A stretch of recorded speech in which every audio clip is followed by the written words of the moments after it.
Good morning. This morning I'm going to talk about telescopic sight or rifle optics and what everything means. Now I realise for you guys that have been buying these from the age of 3 it's set piece, but for new people who've just got into air rifles it's not.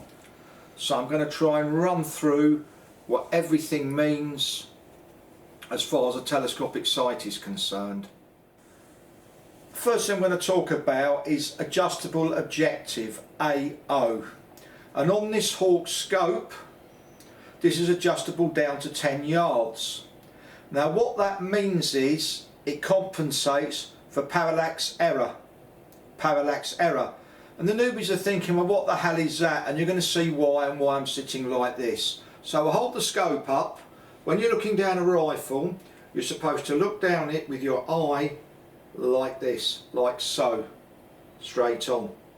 Now what parallax error is where suddenly your eye's not deadly in line with the centre of the reticle, which is the crosshairs, and you start looking at an angle.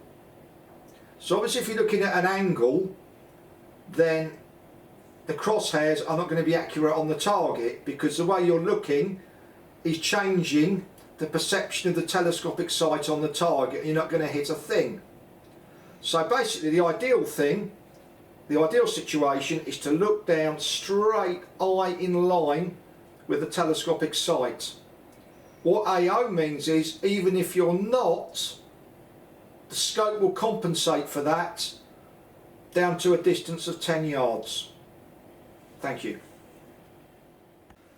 What I'm going to talk about next is the reticle. Now what the reticle is what you see when you look down a scope.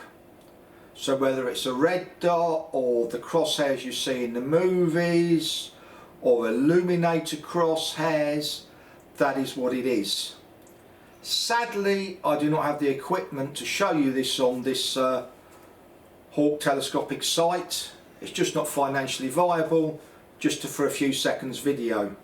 However, this Hawke sight has an illuminated reticle. Now basically what that means is if you're shooting from undergrowth and it's a bit dark and you're not getting the light, you can light up your reticle, which is the crosshairs in the telescopic sight, so you can see what you're aiming at a lot easily.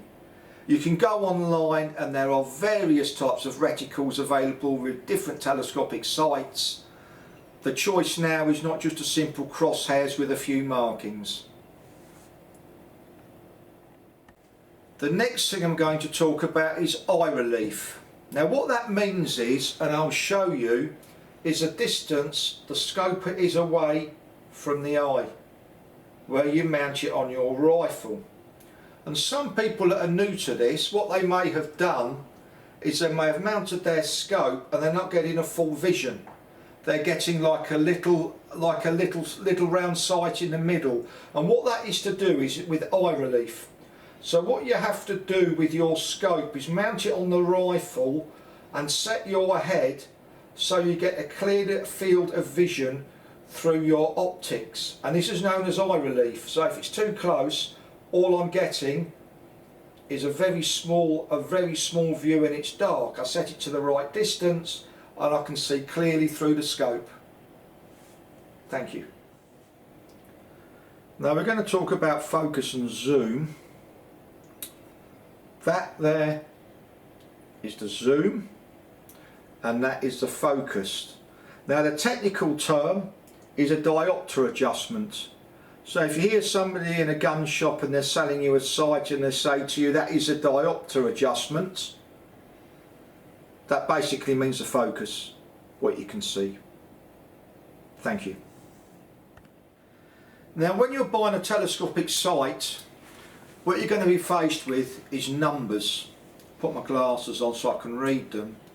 Now on this telescopic sight it's 4 by 16 by 50.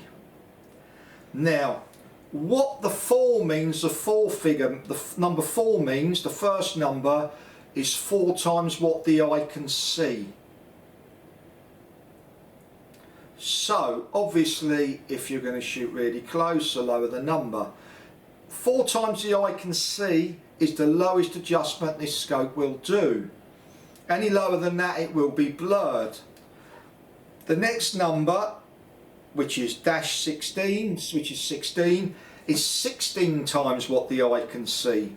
So basically the scope starts at 4 times what my eye can see, then will zoom into 16 times what my eye can see. Now the adjustment at the 16 is normally infinity, so you can zoom in, focus it, and it's infinity. But bear in mind that the 4 times the eye can see, then it will blur. Hence why on pistols they tend to have red dot sights, because scopes really, they don't come in close enough, in my view, from what I've seen. But that's basically what that means. Now you then get another number which is by 50.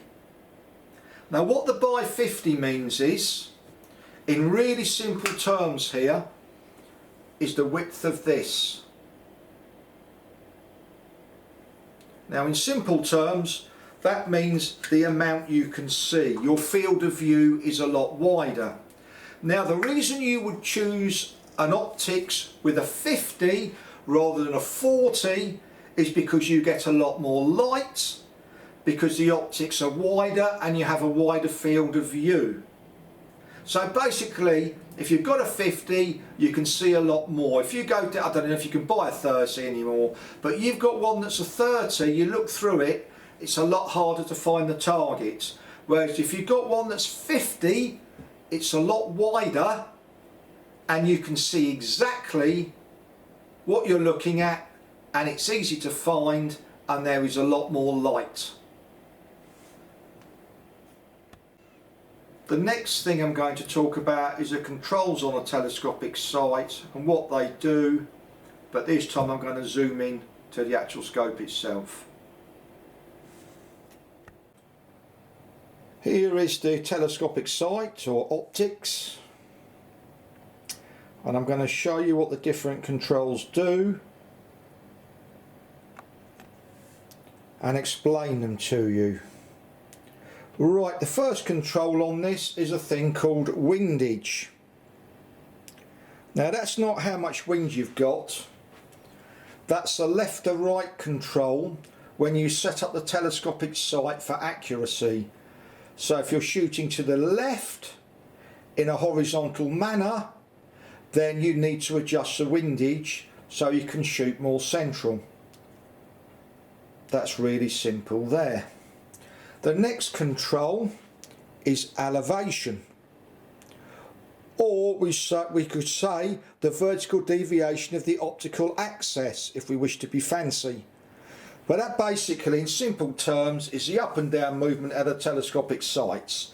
So if you're shooting below the target, you need to adjust this so you shoot further up, so you're hitting the middle of the target, or if you're shooting too far up, then you would need to adjust it to go down. Now one more thing this scope does have is the IR, which illuminates the reticle, which is the crosshairs in the scope if you're shooting in dark undergrowth and you have a lack of light. And that's basically it really. This is a simple scope. There's more complicated optics or telescopic sights, but I'm just trying to explain this really simply so people that are new to it can get an idea of the basics. To finish off, here is a wide-angled view of our Vantage IR scope. Thank you very much for watching, and I hope I've explained in really simple terms to myself and to you guys that are new to this as to what the different things are on a basic telescopic sight or optics. Thank you for watching.